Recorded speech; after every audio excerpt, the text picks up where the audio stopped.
ꯆꯥꯎꯈꯠꯄ ꯈꯨꯟꯅꯥꯏ ꯑꯃ ꯁꯦꯝꯅꯅꯕ ꯍꯣꯠꯅꯕꯗ ꯈꯨꯟꯅꯥꯏ ꯑꯁꯤꯗ ꯂꯩꯔꯤꯕ ꯃꯤꯑꯣꯏ ꯈꯨꯗꯤꯡꯃꯛ ꯈꯨꯠꯁꯝꯅꯗꯨꯅ ꯑꯃꯅ ꯑꯃꯕꯨ ꯃꯇꯦꯡ ꯄꯥꯡꯅꯒꯗꯕꯅꯤ꯫ ꯃꯁꯤ ꯅꯠꯇ꯭ꯔꯕꯗꯤ ꯀꯝꯗꯧꯅ ꯅꯨꯡꯉꯥꯏꯕ ꯈꯨꯟꯅꯥꯏ, ꯑꯍꯦꯟꯕ ꯈꯨꯟꯅꯥꯏ ꯑꯃ ꯑꯣꯏꯒꯗꯧꯔꯤ? ꯑꯩꯒꯤ ꯁꯦꯜ ꯈꯔ ꯂꯩꯔꯦ, ꯑꯩ ꯃꯉꯥꯏꯔꯦ ꯍꯥꯏꯗꯨꯅ ꯆꯠꯄ ꯀꯩꯗꯧꯅꯨꯡꯗꯁꯨ ꯌꯥꯔꯣꯏꯗꯕ ꯋꯥꯐꯝꯅꯤ꯫ ꯑꯌꯨꯛꯅꯤ, ꯉꯜꯂꯤ, ꯅꯨꯃꯤꯠ ꯊꯣꯔꯛꯄ ꯈꯖꯤꯛ ꯀꯨꯏꯔꯦ꯫ ꯁꯨꯃꯥꯡꯗ ꯃꯥꯡꯒꯣꯜꯗ ꯃꯤꯁꯨ ꯀꯌꯥ ꯑꯃ ꯂꯩꯔꯔꯤ, ꯃꯔꯛꯁꯤꯗ ꯏꯕꯦꯝꯃꯨ ꯈꯖꯤꯛ ꯁꯥꯎꯔꯛꯇꯧꯔꯤ꯫ ꯑꯩꯒꯤ ꯏꯆꯥꯁꯤꯕꯨ ꯀꯔꯝ ꯉꯥꯡꯅꯅꯤ? ꯃꯥꯅ ꯑꯁꯨꯛ ꯌꯥꯝꯅ ꯇꯜꯂꯤꯕꯁꯤꯕꯨ ꯀꯔꯤꯒꯤꯅꯣ? ꯅꯥꯀꯜꯗꯒꯤ ꯁꯅꯥꯍꯜ ꯅꯣꯛꯃꯤ ꯅꯣꯛꯃꯤ ꯇꯧꯗꯨꯅ ꯃꯃꯥꯒꯤ ꯃꯆꯥꯅꯤ ꯍꯥꯏꯕꯗ ꯈꯖꯤꯛ ꯄꯛꯆꯩ꯫ ꯏꯕꯦꯝꯃꯨ ꯃꯄꯨꯔꯣꯏꯕꯒꯤ ꯋꯥꯇꯥꯗꯨꯗ ꯁꯥꯎꯅꯤꯡꯂꯞ ꯇꯧꯕ ꯃꯤꯠꯌꯦꯡ ꯑꯃ ꯊꯝꯂꯛꯏ, ꯑꯗꯨꯒ ꯍꯥꯏꯔꯛꯏ, ꯍꯦꯔ ꯃꯈꯣꯏ ꯁꯅꯈ꯭ꯌꯥ, ꯀꯔꯤ ꯋꯥꯇꯥꯅꯣ? ꯏꯆꯦ ꯄꯥꯟꯕ꯭ꯔꯅꯦ? ꯁꯅꯈ꯭ꯌꯥ, ꯈꯠꯅꯕ ꯄꯪꯍꯧꯗ ꯍꯧꯅꯒꯨꯝꯁꯤ ꯀꯩꯗꯧꯕꯒꯦ? ꯑꯩꯅ ꯑꯇꯟꯕꯤ ꯑꯣꯏꯔꯕꯗꯤ ꯂꯣꯏꯔꯦꯕ꯫ ꯁꯅꯥꯍꯜ ꯈꯨꯝꯗꯦ, ꯅꯣꯛꯄꯇꯃꯛ ꯅꯣꯛꯏ꯫ ꯏꯕꯦꯝꯃꯨꯗꯤ ꯃꯥꯕꯨ ꯇꯜꯂꯦ ꯍꯥꯏꯅ ꯍꯥꯏꯔꯛꯄ ꯑꯗꯨꯗ ꯃꯁꯥꯗꯨ ꯈꯣꯏꯗꯧ ꯊꯤꯠꯆꯔꯦ꯫ ꯃꯁꯥ ꯃꯊꯟꯇ ꯄꯪꯁꯥꯎꯗ ꯁꯥꯎꯖꯩ꯫ ꯐꯝꯂꯝꯕꯗꯨ ꯐꯨꯛ ꯍꯧꯒꯠꯂꯒ ꯁꯥꯎꯔꯤ ꯏꯃꯨꯡꯂꯣꯝꯗ ꯆꯪꯈꯤꯒꯦ ꯇꯧꯏ꯫ ꯍꯩ, ꯉꯥꯏꯍꯥꯛ ꯂꯩꯔꯗꯤ ꯃꯤ ꯂꯥꯛꯄꯁꯨ ꯌꯥꯏ꯫ ꯆꯥꯏꯔꯤ ꯈꯣꯠꯂꯤꯁꯤꯡꯁꯦ ꯑꯃꯨꯛꯇ ꯂꯣꯏꯁꯤꯜꯂꯣ꯫ ꯍꯣꯏ, ꯑꯇꯟꯕꯤ ꯅꯅꯥꯏ ꯅꯨꯄꯤ ꯑꯩꯍꯥꯛꯅ ꯑꯗꯨꯝ ꯂꯣꯏꯁꯤꯟꯒꯅꯤ, ꯀꯩꯁꯨ ꯈꯟꯕꯤꯒꯅꯨ꯫ ꯁꯅꯥꯍꯜꯗꯤ ꯏꯕꯦꯝꯃꯨꯒꯤ ꯋꯥꯇꯥ ꯑꯗꯨꯗ ꯄꯦꯟꯅ ꯅꯣꯛꯂꯛꯂꯝꯃꯤ꯫ ꯃꯥ ꯅꯣꯛꯅꯤꯡꯂꯨꯔ ꯃꯥꯜꯂꯦ, ꯃꯆꯤꯟꯗꯁꯨ ꯇꯞꯅ ꯁꯣꯜꯂꯤ꯫ ꯏꯆꯦ, ꯑꯉꯥꯡꯒꯤ ꯋꯥꯈꯜꯁꯤ ꯍꯦꯛꯇ ꯇꯧꯔꯛꯏꯗ, ꯀꯃꯥꯏ ꯉꯥꯡꯅꯅꯤ ꯇꯧꯔꯤꯁꯤꯗꯤ? ꯁꯅꯥꯍꯜꯅ ꯆꯪꯈ꯭ꯔꯤꯕꯗꯨ ꯏꯕꯦꯝꯃꯨꯗ ꯌꯦꯡꯗꯨꯅ ꯃꯆꯤꯟꯗ ꯃꯨꯔꯨꯝ ꯁꯣꯜꯂꯒ ꯂꯩꯍꯧꯏ꯫ ꯐꯝꯃꯦꯟꯗ ꯐꯝꯗꯨꯅ ꯏꯕꯦꯝꯃꯨꯅ ꯃꯆꯥꯅꯨꯄꯤ ꯅꯥꯏꯇꯣꯝ ꯄꯣꯛꯆꯕꯤꯒꯤ ꯃꯅꯥꯛꯇ ꯆꯪꯂꯛꯂꯒ ꯇꯨꯝꯗꯨꯅ ꯂꯩꯔꯤꯕ ꯃꯆꯥꯅꯨꯄꯤꯒꯤ ꯃꯅꯥꯛꯇ ꯆꯪꯂꯛꯇꯨꯅ ꯁꯥꯎꯔꯞ ꯇꯧꯅ, ꯏꯃꯥꯒꯤ ꯏꯕꯦꯝꯃ, ꯁꯅꯥꯔꯦ ꯃꯃꯥꯅ ꯉꯥꯡꯂꯤꯕꯗꯨ ꯇꯥꯗꯦ, ꯅꯥꯀꯟꯗ ꯑꯣꯟꯊꯣꯛꯈꯤ꯫ ꯏꯕꯦꯝꯃꯨꯗꯤ ꯈꯣꯏꯗꯧ ꯊꯤꯠꯂꯤ, ꯁꯥꯎꯔꯥꯡꯅꯅ ꯑꯃꯨꯛ ꯂꯥꯎꯔꯛꯏ, ꯍꯥꯏ ꯁꯅꯥꯔꯦ, ꯍꯧꯒꯠꯂꯣ, ꯅꯨꯃꯤꯠꯁꯤꯅ ꯋꯥꯇꯣꯟ ꯌꯧꯔꯦꯅꯦꯍꯦ, ꯅꯄꯥꯕꯨꯡꯅ ꯉꯥꯡꯕꯗ ꯂꯣꯏꯔꯕꯅꯤ, ꯍꯧꯒꯠꯂꯣꯅꯦ, ꯊꯦꯡꯉꯦꯅꯦ꯫ ꯋꯥꯍꯩ ꯈꯔꯁꯤ ꯍꯥꯏꯔꯝꯂꯒ ꯏꯕꯦꯝꯃꯨ ꯀꯥ ꯑꯗꯨꯗꯒꯤ ꯊꯣꯛꯈ꯭ꯔꯦ꯫ ꯁꯅꯥꯔꯩ ꯇꯨꯝꯊꯒꯦ ꯍꯥꯏꯅ ꯊꯦꯝꯕꯅꯤ, ꯑꯗꯨꯕꯨ ꯌꯥꯗ꯭ꯔꯦ, ꯇꯨꯝꯊꯕ ꯌꯥꯗ꯭ꯔꯦ꯫ ꯊꯣꯡꯅꯥꯎꯗꯒꯤ ꯄꯤꯛꯅ ꯆꯪꯂꯛꯂꯤꯕ ꯅꯨꯡꯁꯥ ꯃꯉꯥꯜ ꯑꯗꯨꯅ ꯌꯩꯔꯛꯄꯗ ꯎꯏꯊꯔꯝꯕ ꯃꯃꯤꯠ ꯑꯅꯤꯗꯨ ꯁꯤꯡꯈ꯭ꯔꯦ꯫ ꯁꯅꯥꯔꯩ ꯎꯄꯥꯏ ꯂꯩꯇꯦ, ꯍꯧꯒꯠꯄꯗ ꯇꯥꯈ꯭ꯔꯦ꯫ ꯃꯥ ꯍꯧꯒꯠꯂꯛꯂꯤ꯫ ꯃꯆꯤꯟ ꯃꯌꯥ ꯁꯦꯡꯗꯣꯛꯂꯒ ꯃꯃꯥꯅ ꯏꯔꯨꯖꯊꯣꯛꯑꯣ ꯍꯥꯏꯗꯨꯅ ꯅꯝꯗꯨꯅ ꯂꯨꯖꯊꯣꯛꯍꯜꯂꯤ꯫ ꯃꯁꯨꯡ ꯃꯃꯥꯟꯅꯕꯤꯁꯤꯡꯒ ꯇꯨꯔꯦꯜꯗ ꯀꯨꯝꯗꯨꯅ ꯏꯔꯨꯖꯕ ꯌꯥꯝꯅ ꯄꯥꯝꯖꯕꯤꯅꯤ, ꯑꯗꯨꯕꯨ ꯃꯃꯥ ꯏꯕꯦꯝꯃꯅꯗꯤ ꯌꯥꯗꯦ꯫ ꯁꯅꯥꯔꯩ ꯍꯣꯏꯒꯤ ꯏꯃꯨꯡ ꯑꯗꯨ ꯈꯔ ꯈꯖꯤꯛ ꯅꯨꯡꯉꯥꯏ ꯌꯥꯏꯐꯕ ꯏꯃꯨꯡꯅꯤ꯫ ꯃꯄꯥ ꯁꯅꯥꯍꯜ ꯀꯣꯅꯨꯡꯗ ꯊꯕꯛ ꯇꯧꯕ ꯃꯤꯁꯛ ꯑꯃꯅꯤ꯫ ꯀꯣꯅꯨꯡꯒꯤ ꯐꯝ ꯑꯆꯧꯕ ꯑꯃꯅ ꯃꯥꯅ ꯄꯥꯏꯗꯨꯅ ꯁꯦꯟꯅꯕꯅꯤ꯫ ꯃꯕꯨꯛꯆꯦꯜ ꯆꯥꯎꯏ, ꯃꯔꯧꯁꯤꯡ ꯂꯩ, ꯃꯤꯒꯤ ꯑꯋꯥꯕ ꯈꯪꯏ꯫ ꯃꯤꯒꯤ ꯂꯩꯇ ꯂꯥꯏꯔ ꯎꯕ ꯌꯥꯗꯦ, ꯍꯥꯏꯅꯔꯨꯕ ꯇꯧꯗꯅ ꯃꯇꯦꯡ ꯄꯥꯡꯅꯅꯕ ꯈꯜꯂꯤ꯫ ꯂꯥꯏꯔꯕ, ꯆꯥꯅꯕ ꯐꯥꯎꯕ ꯂꯩꯖꯗ꯭ꯔꯕ ꯃꯤꯑꯣꯏꯁꯤꯡꯕꯨ ꯃꯥꯅ ꯌꯣꯛꯄꯤ ꯊꯥꯛꯄꯤꯗꯨꯅ ꯃꯅꯥꯛꯇ ꯊꯝꯃꯤ꯫ ꯑꯁꯨꯝꯅ ꯍꯧꯔꯛꯄꯅ ꯍꯧꯖꯤꯛꯇꯤ ꯃꯤꯌꯥꯝꯅ ꯃꯍꯥꯛꯄꯨ ꯏꯁꯣꯔꯅꯤ ꯍꯥꯏꯅ ꯈꯟꯅꯔꯝꯃꯤ꯫ ꯑꯗꯨꯃꯉꯥꯏ ꯁꯅꯥꯔꯩꯁꯨ ꯃꯄꯥꯒꯤ ꯃꯕꯨꯛꯆꯦꯜ ꯂꯧꯏ, ꯑꯗꯨꯕꯨ ꯃꯥꯒꯤ ꯑꯁꯣꯏꯕ ꯑꯃꯗꯤ ꯂꯩꯔꯔꯤ꯫ ꯑꯇꯟꯕ ꯍꯥꯏꯕꯁꯤ ꯃꯥꯒꯤ ꯈ꯭ꯋꯥꯏꯗꯒꯤ ꯍꯦꯟꯅ ꯑꯁꯣꯏꯕ ꯍꯤꯔꯝ ꯑꯃꯅꯤ꯫ ꯑꯁꯨꯝꯅ ꯃꯇꯝ ꯈꯔ ꯈꯖꯤꯛ ꯍꯧꯖꯤꯟꯈ꯭ꯔꯦ꯫ ꯁꯅꯥꯔꯩ ꯂꯥꯏꯑꯣꯡ ꯈꯪꯗꯕ ꯂꯩꯅꯥ ꯑꯃꯅ ꯅꯥꯗꯨꯅ ꯂꯩꯔꯔꯤ꯫ ꯊꯣꯏꯅ ꯄꯩꯁꯥ ꯅꯨꯡꯁꯥꯒꯤ ꯑꯋꯥꯠꯄ ꯂꯩꯇꯦ, ꯑꯗꯨꯕꯨ ꯄꯩꯁꯥ ꯉꯥꯛꯇꯅ ꯌꯥꯔꯛꯇꯕ ꯃꯇꯥꯡ ꯑꯗꯨꯃꯛ ꯌꯥꯎꯔꯛꯏ ꯍꯥꯏꯕꯗꯨꯅꯤ꯫ ꯏꯕꯦꯝꯃꯨꯗꯤ ꯃꯄꯨꯔꯣꯏꯕꯒꯤ ꯂꯩꯅꯥꯗꯨ ꯀꯔꯤ ꯑꯣꯏꯔꯝꯒꯅꯤ, ꯀꯔꯤ ꯐꯠꯇ ꯅꯨꯡꯗ ꯊꯣꯛꯂꯒꯅꯤ ꯍꯥꯏꯗꯨꯅ ꯈꯟꯕꯗ ꯃꯁꯥꯗꯨ ꯋꯥꯖꯕꯅ ꯂꯣꯏꯔꯦ꯫ ꯁꯅꯥꯍꯜꯅ ꯅꯥꯗꯨꯅ ꯂꯩꯔꯕꯗ ꯁꯅꯥꯔꯩ ꯃꯄꯥꯅ ꯇꯧꯔꯝꯕ ꯊꯕꯛꯁꯤꯡ ꯑꯗꯨ ꯈꯖꯤꯛ ꯈꯖꯤꯛ ꯌꯦꯡꯁꯤꯟꯕ ꯍꯧꯔꯛꯂꯦ꯫ ꯁꯅꯥꯔꯩ ꯃꯄꯥꯒꯤ ꯐꯤꯚꯝ ꯑꯗꯨ ꯎꯕꯗ ꯊꯋꯥꯏ ꯋꯥꯖꯔꯝꯃꯤ꯫ ꯃꯥ ꯇꯧꯐꯝ ꯑꯃ ꯏꯈꯪ ꯈꯪꯖꯗ꯭ꯔꯦ꯫ ꯆꯥꯛꯈꯨꯝꯗ ꯆꯥꯛ ꯊꯣꯡꯅ ꯋꯥꯈꯜ ꯃꯑꯣꯟ ꯈꯜꯂꯔꯦ꯫ ꯐꯠꯇ ꯅꯨꯡꯗ ꯊꯣꯛꯈ꯭ꯔꯕꯗꯤ ꯀꯝꯗꯧꯅꯤ ꯍꯥꯏꯕꯅꯆꯤꯡꯕ ꯀꯌా ꯑꯃ ꯈꯜꯂꯤꯕꯅꯤ꯫ ꯁꯅꯥꯍꯜ ꯐꯒꯠꯂꯛꯄ ꯀꯧꯕ ꯂꯩꯇꯦ, ꯑꯗꯨꯃꯛ ꯁꯣꯟꯗꯨꯅ ꯂꯩꯔꯔꯤ꯫ ꯏꯕꯦꯝꯃꯨ ꯃꯄꯨꯔꯣꯏꯕꯒꯤ ꯁꯦꯕꯥ ꯇꯧꯕꯗ ꯃꯄꯨꯔꯣꯏꯕꯒꯤ ꯅꯣꯡꯃ ꯅꯣꯡꯃꯒꯤ ꯁꯣꯟꯖꯤꯜꯂꯛꯄ ꯑꯗꯨ ꯎꯕꯗ ꯋꯥꯈꯜ ꯋꯥꯕ ꯍꯦꯟꯖꯤꯜꯂꯛꯑꯦ꯫ ꯁꯅꯥꯔꯩ ꯃꯄꯥꯕꯨꯡꯅ ꯆꯥꯕ ꯌꯥꯅꯅꯕ ꯍꯥꯏꯗꯨꯅ ꯃꯈꯜ ꯃꯈꯜꯒꯤ ꯏꯟꯁꯥꯡ ꯃꯊꯦꯜ ꯀꯌా ꯄꯨꯗꯨꯅ ꯂꯥꯛꯏ꯫ ꯁꯅꯥꯔꯩ ꯃꯄꯥꯕꯨꯡꯗ ꯑꯣꯟꯁꯤꯜꯂꯒ, ꯄꯥꯕꯨꯡ, ꯆꯥꯛ ꯆꯥꯊꯣꯛꯑꯁꯦ꯫ ꯆꯥꯛꯀ ꯆꯥꯅꯤꯡꯕ ꯐꯥꯎꯗ꯭ꯔꯦꯗ ꯏꯄꯥꯗꯤ꯫ ꯆꯥꯗ꯭ꯔꯗꯤ ꯀꯝꯗꯧꯅ ꯀꯟꯒꯅꯤ, ꯍꯧꯒꯠꯄꯤꯔꯣꯁꯦ, ꯆꯥꯊꯣꯛꯑꯣꯕ, ꯑꯩ ꯁꯝꯃꯛꯀꯦꯀꯣ, ꯇꯞꯅ ꯍꯧꯒꯠꯁꯦ꯫ ꯑꯁꯤ ꯍꯥꯏꯗꯨꯅ ꯃꯄꯥꯒꯤ ꯃꯅꯥꯛꯇ ꯆꯪꯁꯤꯜꯂꯒ ꯃꯄꯥꯕꯨ ꯇꯞꯅ ꯁꯧꯒꯠꯄꯤ, ꯑꯗꯨꯒ ꯐꯃꯨꯡ ꯑꯗꯨꯗ ꯉꯥꯊꯗꯨꯅ ꯐꯝꯍꯜꯂꯤ꯫ ꯁꯅꯥꯔꯩ ꯅꯥꯀꯟꯗ ꯊꯝꯂꯤꯕ ꯄꯨꯈꯝ ꯑꯗꯨ ꯂꯧꯈꯠꯇꯨꯅ ꯆꯥꯛ ꯇꯣꯠꯇꯨꯅ ꯃꯄꯥꯕꯨꯡꯗ ꯆꯥꯛ ꯆꯥꯛꯈꯨꯝ ꯑꯃ ꯑꯅꯤ ꯁꯦꯝꯗꯨꯅ ꯏꯜꯂꯛꯏ꯫ ꯁꯅꯥꯍꯜ ꯆꯥꯅꯤꯡꯗꯦ ꯍꯥꯏꯕꯒꯨꯝ ꯅꯤꯡꯉꯥꯏ ꯇꯧꯔꯔꯤ꯫ ꯃꯈꯣꯏ ꯁꯅꯈ꯭ꯌꯥ, ꯈꯖꯤꯛ ꯆꯥꯁꯤꯟꯕꯤꯌꯨ ꯀꯩꯗꯧꯕꯒꯦ? ꯆꯥꯗ꯭ꯔꯕꯗꯤ ꯀꯝꯗꯧꯅ ꯐꯒꯗꯧꯔꯤꯕꯅꯣ ꯏꯆꯥꯅ ꯏꯜꯂꯛꯂꯤꯕ ꯆꯥꯛ ꯆꯥꯈꯣꯝ ꯑꯁꯦ ꯆꯥꯔꯒ ꯏꯁꯥꯗꯣ ꯈꯔ ꯈꯖꯤꯛ ꯀꯟꯈꯠꯄ꯭ꯔꯥ ꯌꯦꯡꯕꯤꯌꯨ ꯄꯥꯕꯨꯡ ꯁꯦ ꯈꯔ ꯆꯥꯁꯤꯟꯁꯦ ꯅꯠꯇ꯭ꯔꯗꯤ ꯁꯨꯝ ꯁꯣꯟꯊꯔꯅꯤ ꯁꯨꯝ ꯁꯣꯟꯗꯨꯅ ꯂꯩꯕ ꯌꯥꯗ꯭ꯔꯤꯕ ꯈꯔ ꯆꯥꯁꯤꯀꯣ ꯑꯁꯤ ꯍꯥꯏꯗꯨꯅ ꯃꯄꯥꯕꯨꯡꯗ ꯆꯥꯈꯣꯝ ꯑꯗꯨ ꯑꯃꯨꯛ ꯏꯜꯂꯛꯏ ꯁꯅꯥꯍꯜ ꯃꯆꯥꯅ ꯏꯜꯂꯛꯂꯤꯕ ꯆꯥꯛꯇꯨ ꯆꯥꯁꯤꯜꯂꯤ ꯃꯈꯣꯏ ꯑꯍꯨꯝꯗꯨ ꯋꯥꯔꯤ ꯁꯥꯟꯅꯗꯨꯅ ꯂꯩꯔꯔꯤ ꯁꯅꯥꯍꯜ ꯉꯁꯤꯗꯤ ꯃꯁꯥꯗꯨ ꯈꯖꯤꯛ ꯐꯕ꯭ꯔꯥ ꯍꯥꯏꯗꯨꯅ ꯈꯟꯖꯩ ꯏꯕꯦꯝꯃꯨꯒ ꯁꯅꯥꯔꯩꯒꯗꯤ ꯈꯖꯤꯛ ꯍꯔꯥꯎꯖꯩ ꯇꯟꯖꯥ ꯑꯗꯨꯗ ꯃꯄꯥꯟꯗꯒꯤ ꯃꯤ ꯀꯧꯕꯒꯤ ꯃꯈꯣꯜ ꯇꯥꯕꯗꯨꯗ ꯁꯅꯥꯔꯩ ꯊꯣꯛꯈ꯭ꯔꯦ ꯁꯨꯃꯥꯡꯗ ꯏꯁꯣꯟ ꯁꯣꯟꯕꯤ ꯑꯍꯜ ꯅꯨꯄꯤ ꯑꯃꯒ ꯅꯍꯥ ꯅꯨꯄꯥ ꯑꯃꯒ ꯂꯦꯞꯇꯨꯅ ꯂꯩꯔꯝꯕꯗꯨ ꯎꯕꯗ ꯁꯅꯥꯔꯩ ꯅꯣꯛꯐꯦꯠ ꯇꯧꯏ ꯑꯗꯨꯒ ꯍꯥꯏꯔꯛꯏ ꯌꯥꯅꯤ ꯀꯥꯈꯠꯄꯤꯔꯛꯑꯣ ꯅꯨꯄꯥ ꯑꯗꯨꯅ ꯑꯍꯜ ꯅꯨꯄꯤ ꯑꯗꯨꯕꯨ ꯁꯧꯗꯨꯅ ꯃꯊꯛꯇ ꯀꯥꯈꯠꯍꯜꯂꯛꯏ ꯁꯅꯥꯔꯩ ꯐꯝꯅꯅꯕ ꯐꯤꯗꯥ ꯑꯅꯤ ꯊꯥꯔꯤꯕ ꯐꯤꯗꯥ ꯑꯗꯨꯗ ꯐꯝꯊꯔꯛꯏ ꯁꯅꯥꯔꯩ ꯅꯨꯄꯥ ꯑꯗꯨꯗ ꯑꯣꯟꯁꯤꯟꯗꯨꯅ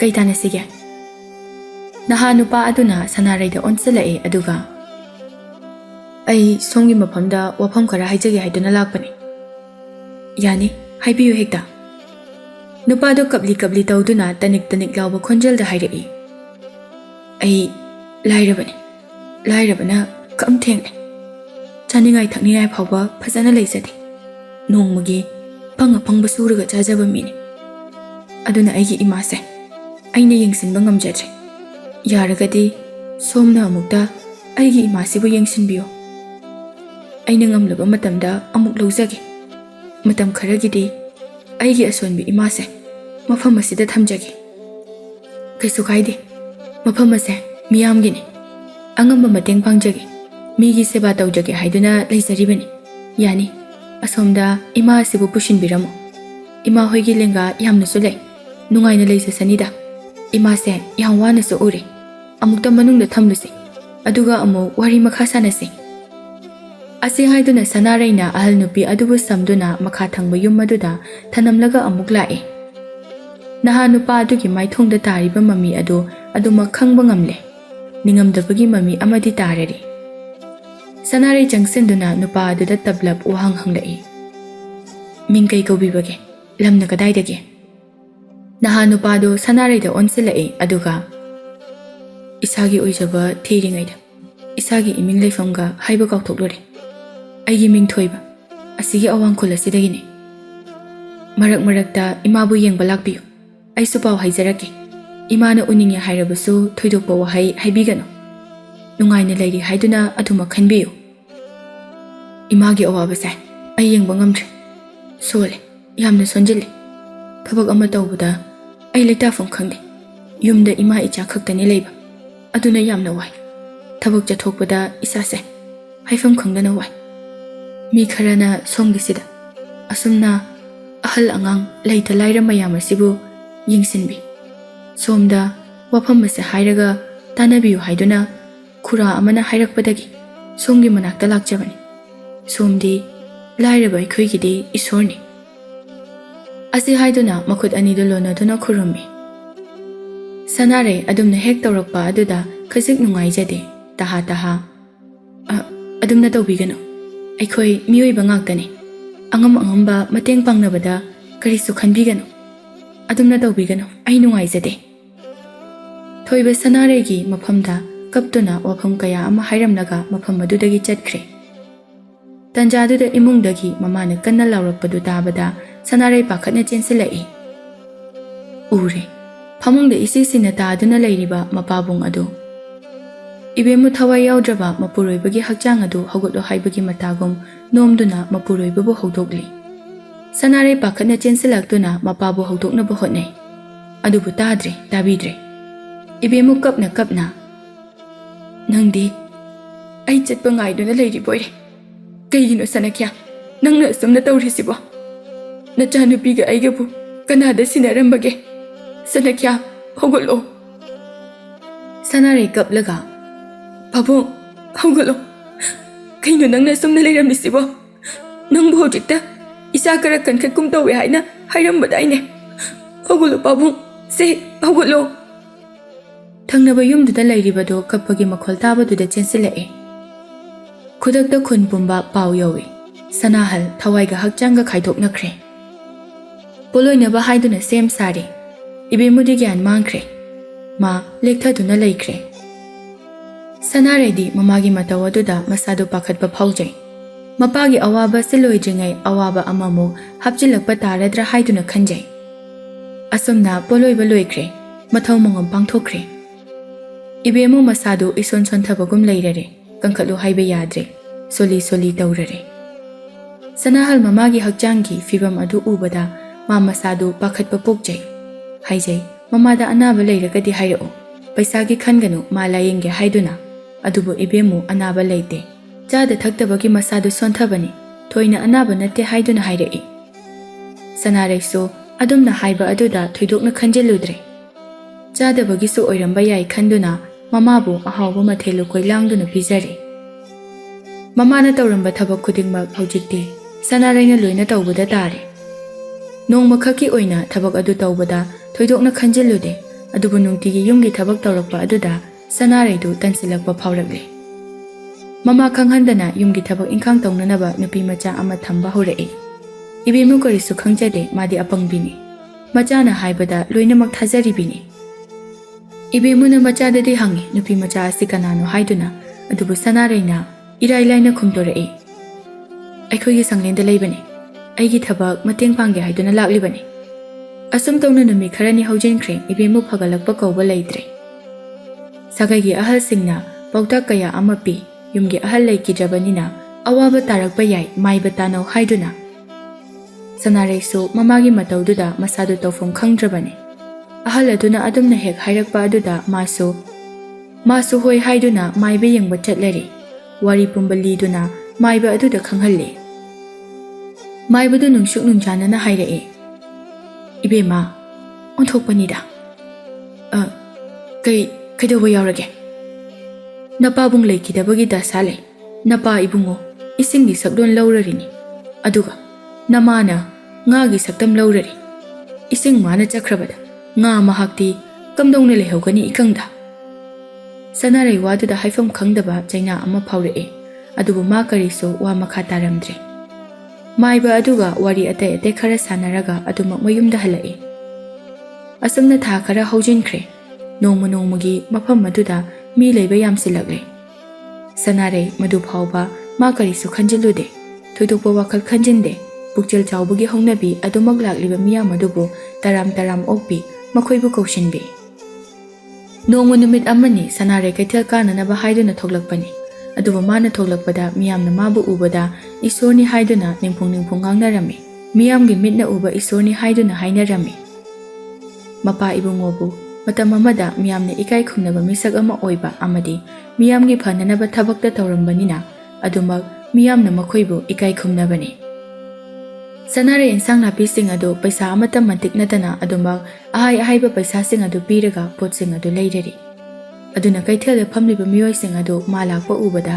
ꯍꯔꯥꯎꯅꯔꯤꯕꯅꯤ꯫ ꯑꯗꯨꯕꯨ ꯂꯥꯏꯕꯛ ꯊꯤꯕ ꯊꯧꯗꯣꯛ ꯑꯃ ꯀꯩꯊꯦꯜꯗꯒꯤ ꯍꯜꯂꯛꯄꯗ ꯊꯣꯛꯂꯔꯦ꯫ ꯃꯃꯥ ꯏꯕꯦꯝꯃ ꯊꯋꯥꯏꯒ ꯍꯛꯆꯥꯡꯒ ꯈꯥꯏꯗꯣꯛꯅꯔꯝꯂꯦ꯫ ꯈꯨꯜ ꯑꯗꯨꯒꯤ ꯃꯤꯌꯥꯝꯅ ꯍꯥꯏꯅꯩ, ꯑꯐꯕ ꯃꯤꯗꯤ ꯂꯥꯏꯅꯁꯨ ꯄꯥꯝꯃꯤ ꯍꯥꯏꯕꯗꯨꯅꯤ꯫ ꯁꯅꯥꯈ꯭ꯌꯥ ꯁꯅꯥꯍꯜꯗꯨꯁꯨ ꯑꯣꯟꯊꯣꯛꯅ ꯐꯝꯍꯟꯈ꯭ꯔꯦ, ꯏꯆꯦꯃꯁꯤꯁꯨ ꯐꯕꯅꯤ, ꯑꯣꯟꯊꯣꯛꯅ ꯐꯈ꯭ꯔꯦ꯫ ꯃꯈꯣꯏꯒꯨꯝꯕ ꯏꯃꯨꯡꯗ ꯂꯩꯔꯕꯗꯤ ꯂꯩꯇ ꯂꯥꯏꯔ ꯇꯥꯔꯕꯁꯤꯡ ꯑꯁꯤ ꯊꯣꯏꯅ ꯋꯥꯅꯤꯡꯉꯥꯏ ꯑꯣꯏꯔꯔꯣꯏ, ꯃꯁꯥꯒꯤ ꯑꯣꯏꯖꯕ ꯊꯥꯗꯣꯛꯂꯒ ꯃꯤꯌꯥꯝꯒꯤ ꯈꯟꯗꯨꯅ ꯉꯁꯤ ꯐꯥꯎꯕ ꯂꯥꯛꯂꯤꯕꯅꯤ꯫ ꯂꯝ ꯑꯁꯤꯒꯤ ꯅꯤꯡꯊꯧꯅ ꯐꯥꯎꯕ ꯑꯁꯨꯝꯅ ꯈꯜꯂꯝꯂꯣꯏ, ꯃꯈꯣꯏꯅ ꯅꯤꯡꯊꯧꯒ ꯑꯣꯏꯔꯕꯗꯤ ꯂꯥꯏꯔꯕ ꯍꯥꯏꯕ ꯖꯥꯠꯁꯤ ꯄꯨꯡꯃꯨꯠ ꯃꯨꯠꯈꯤꯅꯤ ꯍꯥꯏꯗꯨꯅ ꯃꯤꯌꯥꯝ ꯑꯗꯨꯅ ꯍꯥꯏꯅꯩ꯫ ꯃꯌꯥꯝꯁꯨ ꯅꯨꯡꯉꯥꯏꯇꯕ ꯂꯣꯏꯅꯃꯛ ꯐꯥꯎꯅꯔꯤ, ꯐꯥꯎꯕ ꯇꯥꯕꯅꯤ, ꯐꯥꯎꯐꯝꯁꯨ ꯊꯣꯛꯄꯅꯤ꯫ ꯑꯁꯨꯛꯀꯤ ꯃꯇꯤꯛ ꯃꯈꯣꯏꯅ ꯃꯤꯌꯥꯝꯒꯤ ꯁꯦꯕꯥ ꯇꯧꯕꯤꯈ꯭ꯔꯦ, ꯂꯩꯇ ꯂꯥꯏꯔ ꯃꯌꯥꯝꯒꯤ ꯀꯠꯊꯣꯛꯄ ꯌꯥꯕ ꯀꯠꯊꯣꯛꯄꯤꯔꯕꯅꯤ꯫ ꯁꯅꯥꯔꯩ ꯃꯁꯥꯅ ꯃꯁꯥꯕꯨ ꯃꯔꯥꯜ ꯄꯪꯁꯤꯗ ꯁꯤꯖꯔꯦ꯫ ꯃꯥꯅ ꯃꯃꯥ ꯃꯄꯥꯕꯨ ꯐꯖꯅ ꯅꯤꯡꯊꯤꯅ ꯁꯦꯟꯅꯍꯧꯗꯕꯒꯤꯅꯤ ꯍꯥꯏꯗꯨꯅ ꯃꯔꯥꯜ ꯄꯪꯁꯤꯗ ꯁꯤꯖꯩ꯫ ꯑꯁꯨꯝꯅ ꯃꯃꯥꯒꯤ ꯊꯧꯔꯝꯁꯤꯡ ꯂꯣꯏꯁꯤꯟꯈ꯭ꯔꯦ꯫ ꯑꯆꯧꯕ ꯌꯨꯝ ꯑꯗꯨꯗ ꯁꯅꯥꯔꯩ ꯃꯊꯟꯇ ꯉꯥꯏꯔꯦ꯫ ꯊꯕꯛ ꯁꯨꯅꯅꯕ ꯊꯝꯕ ꯅꯨꯄꯤ ꯃꯆꯥ ꯑꯗꯨꯁꯨ ꯁꯅꯥꯔꯩꯅ ꯃꯃꯥ ꯃꯄꯥꯗ ꯍꯥꯏꯔꯒ ꯃꯕꯥꯅꯤ ꯄꯨꯟꯅ ꯂꯩꯃꯤꯟꯅꯩ꯫ ꯊꯕꯛꯁꯤꯡ ꯑꯗꯨ ꯃꯊꯟꯇꯅ ꯄꯥꯅꯕ ꯉꯝꯗ꯭ꯔꯕ ꯑꯗꯨꯗ ꯃꯈꯨꯔꯥꯒꯤ ꯃꯆꯥꯅꯨꯄꯥ ꯇꯣꯝꯊꯤꯟ ꯀꯧꯗꯨꯅ ꯊꯕꯛ ꯄꯨꯟꯅ ꯇꯧꯃꯤꯟꯅꯁꯤ ꯍꯥꯏꯗꯨꯅ ꯍꯥꯏꯔꯔꯤ꯫ ꯇꯣꯝꯊꯤꯟꯁꯨ ꯏꯔꯥꯏ ꯂꯥꯏꯅ ꯌꯥꯊꯣꯔꯛꯂꯦ꯫ ꯊꯕꯛ ꯊꯧꯔꯝ ꯈꯨꯗꯤꯡꯃꯛ ꯇꯣꯝꯊꯤꯟꯅ ꯑꯌꯥꯝꯕ ꯇꯧꯔꯔꯤ, ꯍꯣꯠꯅꯔꯤ꯫ ꯁꯅꯥꯔꯩ ꯍꯥꯟꯅꯒ ꯍꯥꯃꯨ ꯍꯥꯃꯨ ꯑꯣꯏꯔꯔꯤ, ꯄꯩꯁꯥ ꯇꯥꯟꯁꯤꯟꯕꯒꯤ ꯋꯥꯈꯜ ꯂꯩꯇꯦ꯫ ꯂꯩꯔꯤꯕ ꯄꯩꯁꯥ ꯈꯔꯗꯨꯇꯅꯤ ꯃꯥꯅ ꯎꯔꯤꯕ ꯑꯁꯤ꯫ ꯇꯣꯝꯊꯤꯟ ꯃꯆꯦꯒꯤ ꯃꯅꯥꯛꯇ ꯆꯪꯁꯤꯜꯂꯛꯇꯨꯅ, Iche, ahal singse ningthamtha oirakpaga kaiga inge haine. Makhoigi kantha sumnanaba phi hakum laikhibadaine. Loina mangkhrabrane. Hakumgi oibanina malle. Kaidagi hobaga yahorida. Mi kayagino. Ahal yamdi makhoi taruk mukini. Kaya pibano. Amada lupa taramari muk pibani. Punna taruk muk lauradi tarani thoi natraga. Tarama thoi swaida yahalakpusu yarakpa yaida. Adudi lupa maudra muk pirak lagi. Nangisu kari no khara yengaknaba. Phare leiramuko ai imungdagi sel lauthoklukhige. Asi haiduna haugatuna imungromda changkhre aduga sel adu lauthoklaga lagle. Aduga tomthinda sinai. Tomthin thengsilaktringaida chatlage haiduna chatkhre adubu sanare matha sarap tawna phamduna leirare. Upu hanglubada mapana thanamliba selsing adu loisilakadawre haiba ma khangle. Aduga leiriba sel khara aduna tha ahum phagadaba mandre. Pocha yamna tangkhatlabani. Ahalsing amadi angangsing nahasing adu kamdawna thakani. Kari pizaduna makhoibu mabuk thalhangani haiduna khanba haurakle. Asi khanduna adumak leirari. Khanbadana masaruk oijarabani. Khanbadamakni makhut yaude. Thabak tawgani khangde. Leiriba paisado khajikta ngairakle. Ije, hawai jengwai kaimta lehodre. Tomthen, ai matha yamna sare. Paisa su loisilakle. Kamdawna ahalsing ase thakani. Mayumda thadokidawda ngaireda. Kadaidagi ichesu yenga laude. Mibu humdramuk leisile. Leita laira mayamse ubada ai yengba ngamdene. Chang ama yengaga tawgadabani. Sidi kadaidagi ichegi sidi bira ama karide sidi. Kari tawgani tawri sidi. Ai kem khangdida swai matang sidi. Imagi sana khara leibase kaithoklaga kaino awat apasing adu yenglase. Konsangda chatlagane ai kaithoklage. Nang ngahak leiramuko. Wahaisi hairaga sanare haugatlaga imungda changkhre. Upu hangtoklaga mamana thanamliba sanaliksing adu puthorake. Khajikti nungaitaba phaujai mamagini haiduna khanbada adubu sanareidu leiriba ahalsing aduna maruni khalakle. Aduna maliksing adu puduna thoklakle. Konsangda changduna sanasing adu kainanaba tawrare. Konsangi nupa aduna itha thazadana. Yam thazadeda. Kari watanu. Sadoke kaina harakadaba malaga kaithoke kaina hairesibo. Sanare nupa adugi wangang aduda khajik ikaiba phawi.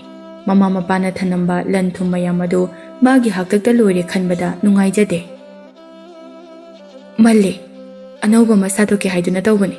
Sidaki phanglakpa sela sida khara hapchilaga sagi khali khura. Asi haina haijinne wa kharado hairamlaga sel adu puduna laklare. Hapta amamukti sel kharaduna pakna sanaba honakre.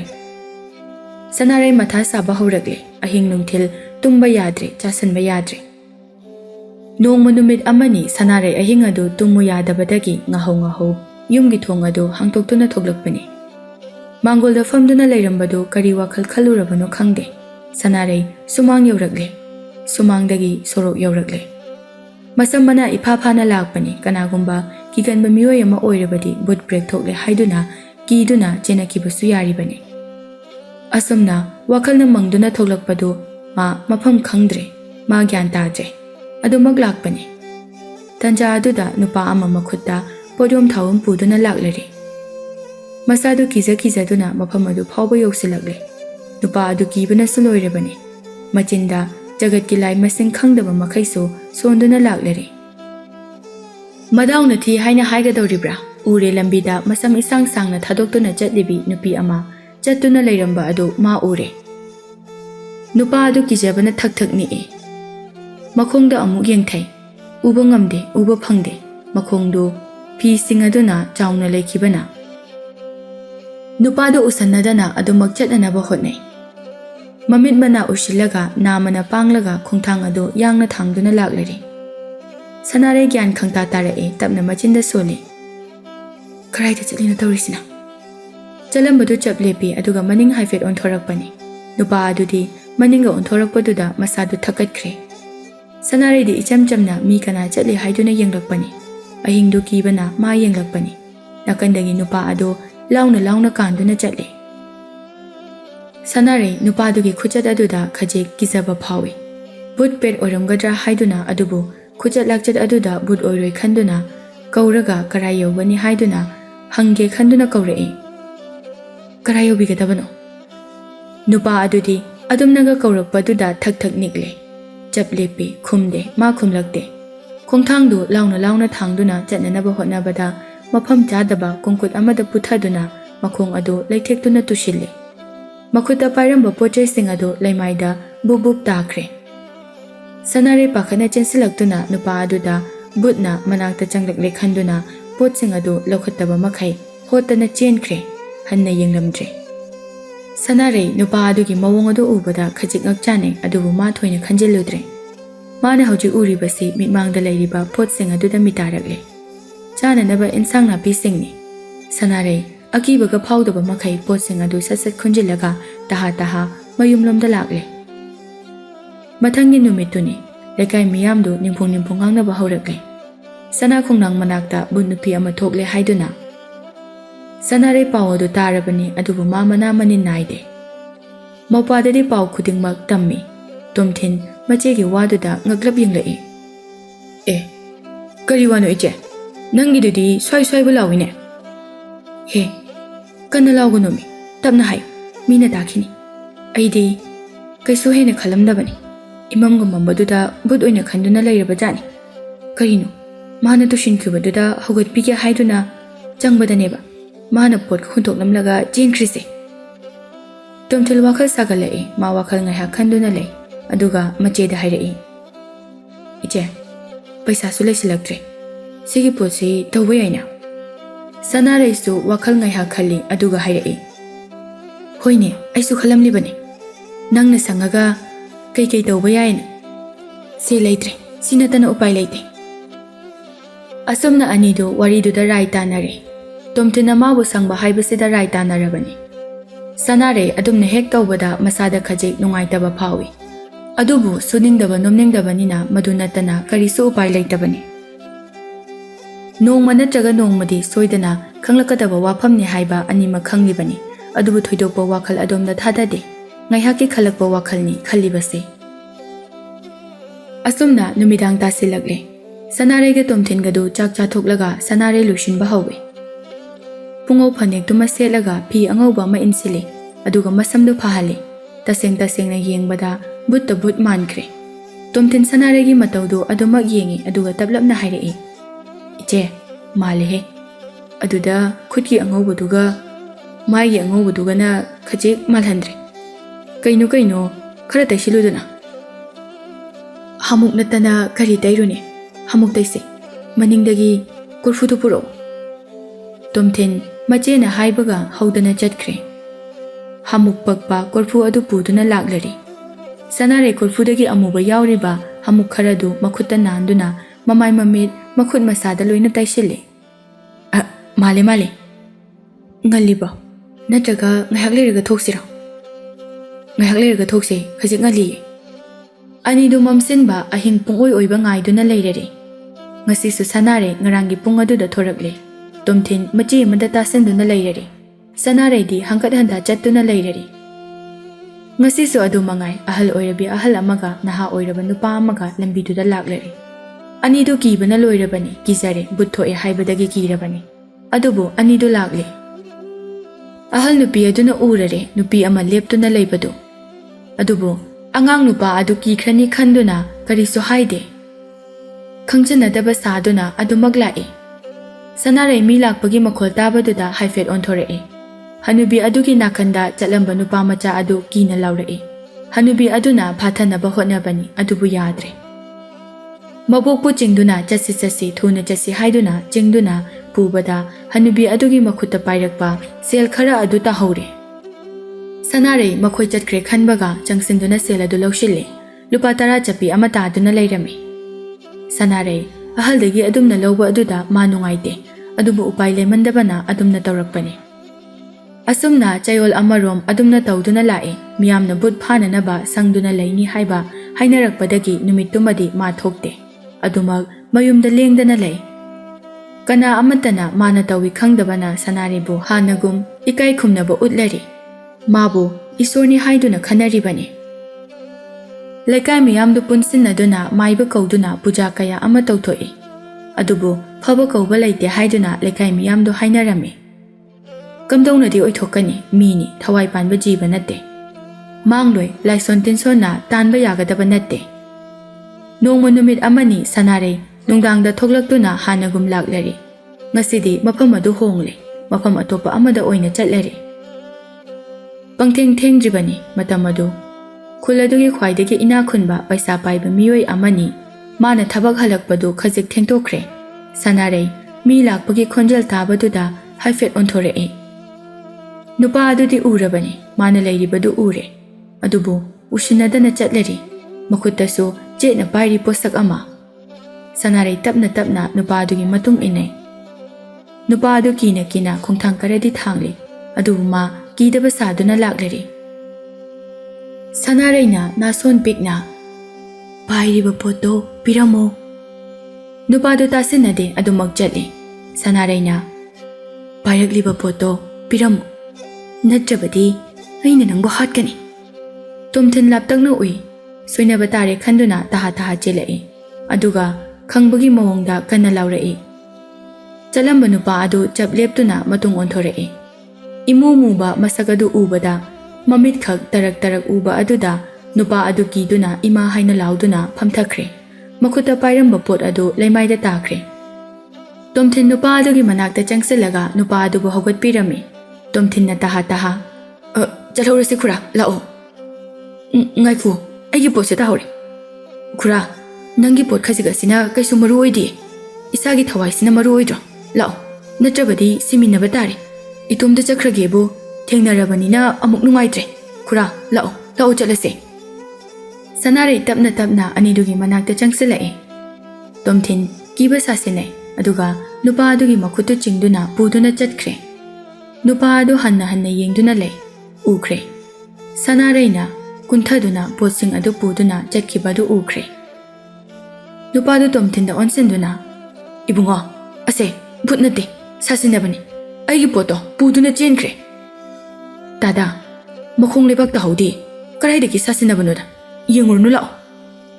Asamna tumthinna nupa adu puduna lai. Somda Sanarei posing adu puduna mayumda halakle. Hangtoktuna yengi sana mayum khara yaurari. Aduga sel mapun punduna su yaurami. Sanarei momo nokjai harawa phawi. Asamna numituma haukre. Mathangi numita khulpuna mak paw ama tarare. Ngarangi ahal nupa aduna santorakpa pawni. Butnati sasinaba butni. Mana aigi pot laktuna chenkre. Mabu hatpa ngamba miyoida mana chawna pigani. Asi haiduna lauthorakle. Sanarei paw tare numit kharani aduda mama pan thokte. Chayola machupna mama pan thokte. Leiriba paisa aduna haudoknaba yarabani. Adubu thabak adu tawkibana masada nungaiba amasu phawrabani. Sanarei mapada hairai. Tumthin ayamuktanga thokige. Tumthin machegi waduda ma khajig yaningdaba phawi aduga hairai. Iche as toda tawrugumse. Phanarakjingai sida tokhaurase. Amuktanga sum yengkige. Ngasigi sina loshilage. Ngasigi sidi posagamta lauroida. Sum thokpagi wani. Aidinga moiko wari ngasidi. Thabak mayam tawrubagi natonda dum chalo. Kuidabida. Sanarei su hoi haiduna nungthang adu matonda thorakle. Ma nungaiba amasu yaurabani aduguma thabak adu ma hainare. Sanarei aduma ngasi su chatli. Hanagum maragasida nupa ama laklari. Ure laptakna ure nupa adu masa adu ingak ngakjai mamitu suru naiduna amuk yengli. Tanja aduda lauthokiba paw adu khangning ningsinglakle. Makhutasu paisa siki ama phawba leitaduna ngauchatnaduna leiribani. Paisa adu mitmangda urai. Piraklani khangbani. Lauthokriba nupa adu irai laiba mi natte senjau paiba nupani. Sirabasu si changasu changkhanduna nakanda taramba nungduma mata paikhatuna nupi adugi manakta tapna changlai. Sanarei makhol tade ma halage haiduna mamai leithorakpani. Nupa aduna nungdum paiduna leiramba adu ubada Sanarei pakhana laurai. Ima नुपादु बुत नत्रे खंगलदुना नुंगदुम अदु नुपी अदुगी मकोकता नुंगदुम अदुना अनिरक अहुमलुक सुदतली सनारे खुदकता ज्ञान मांगदुना ताख्रे मनुंग हंजिना सोकलबनी नुपा अदु अंगावबदौना कन्ना लाउरए अइना बुत हाले हाले अइना बुत हाले अइना हाले असे हाइदुना कन्ना लाउरए अदुगा कांसी अदु खिंगी मियामदु हुप्तुना थोगलए कांसी खिंगबा अदुदा मखुत्ता पोदोन अममम पाइदुना ममाय ममित मुसुक मुदुना लेरंबदु उबदा मयामदु मसक खंगनब्रा हाइदुना इसिंग पुरक्तुना ममाय ममित ताथोए मयामदु इंगक ngakle सनारे ओइरंबदुदा माबु हादिबा नुपा अदु सनारे ओइरंबदुदा इंगक ngakना चिनसिलए कनासु नते थोइबनी मागी ममाबु सनारे ने सेनादुना लेबनी मा पेलक्त्रे थोइबा सनारे गी मनाक्ता चेनसिनदुना कबली मियामना माबु ईश्वरनी हाइना खनरिबनी अदुमना तवरक्लिबा अदु करिगिनो हाइदुना खंदुना लेरी ज्ञान अमुक्तंग तहनबा याब्रा येंगसी हाइदुना माइबा कौवे माइबा अदुना येंगे मखुत थांकतुना अदुगा तबलबना सोरसी खजिक्तंगनिने मयामदो हौ हौ तौदुना माबु ज्ञान ताहले सनारे ज्ञान खजिक तारगले इक तौदुना लेररी सनारे कपलगा मयामना हंगलक्लिबा वाहंगसिंग अदु पाखुम पिरई अइना तौजरिबा थबक असे पैसा लेसिलक्ट्रदुना असुमना तौबनी अहलसिंग अंगांगसिंग अदुबु थाकपा ngamnanaba हाइदुना अइना असुमना तौबनी मयामदा यामना वाहनख्रे मयाम अइबु मुक्ता ngakpiyu वाय असे हाइरगा सनारे पुनसिगी ओइना ताइबंगपाल थादोख्रे मयामदो वाखल खजि खजि खंथरए फना यामना वारबसो ममा मपा ओइबसिंगनदी मचाबु चाउननबा योगलकपनी अवाटपा लेहंदना फना वारबसो नोंमगे चरा तांदुना मचा ओइबसिंगबु मखोइना थगलकपनी चरा नामता चारबसु मचा ओइबसिंगदी चरा अनि चाननबा हाइदुना ममा मपासिंगना होनरे नोकचबा सक्तमतबु येंजनिंगदुना नुंगाइनबनी हाइदुना होनरे अदुगा करिगी मचा ओइबा अइखोइना ममा मपाना अहल ओइरक्लबा मतमदा अइखोइगिदमक मखोइना कथोख्रिबसिंग अदुबु काउथोक्तुना इसा नुंगाइरबदि लोइरे खंदुना मिगी युमदा थमलिबा हंगबा याबा वाहंगनी वाहंग असी यामना आथा लेबा वाहंगनी इमा इपा ओइबसिंगबु नुंसिबिसि मखोइसु थमोइ पाले पेंदबा फाउरिबने